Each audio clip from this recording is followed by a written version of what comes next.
তো আমার ওয়াইফকে বলছিলাম, আমি শুনছিলাম অন্য রুমে যে ও বাসায় ঢুকলে আমার ফোন দিবা, আমি বাহির থেকে তালা মেরে দিয়ে যাব। তো তখন দুটো কথা খুব মনে আছে।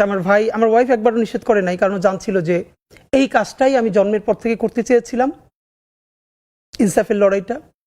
তো আমাকে এখন থামালো আসলে পারবে না, এটাও জানতো, আমার পরিবারও জানতো, কিন্তু তাদের তো আসলে ভাই, বিশেষ করে আমার যখন এখন দুনিয়া একটা বাচ্চা আসবে, তখন আমার ভাই একবার আমাকে বলছিল যে এই বাচ্চাটার কথা তো চিন্তা করা দরকার তোর।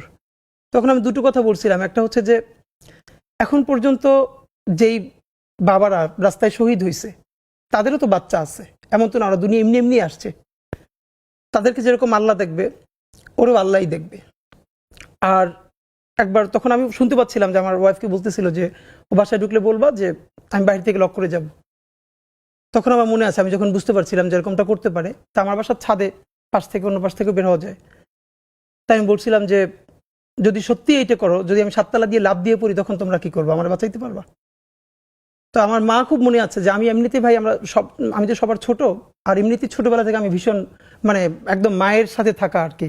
এখন আমি মানে বাড়ি গেলে মার কাছেই ঘুমাই। তো মা তো কান্নাকাটি করছিলই। তখন মা একটা কথা বলছিল যে এমনি মরে যায় কিন্তু ওইরকম মানে হতাহত অবস্থা। তখন আমি বলতেছিলাম, মা, কেউ যদি রুমে এসির মধ্যে মারা যায় আর কাউরি একদম গুলি করে মেরে ফেললো, মানে কবরেই তো যাবে।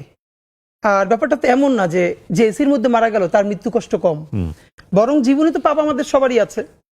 হয়তো আমার প্রচন্ড পাপ থাকা সত্ত্বেও আমি একটা ইনসাফের পক্ষে দাঁড়ানোর কারণে আমার এই মৃত্যুর মধ্য দিয়ে আল্লাহ তোমার মাফ করে দিতে পারে।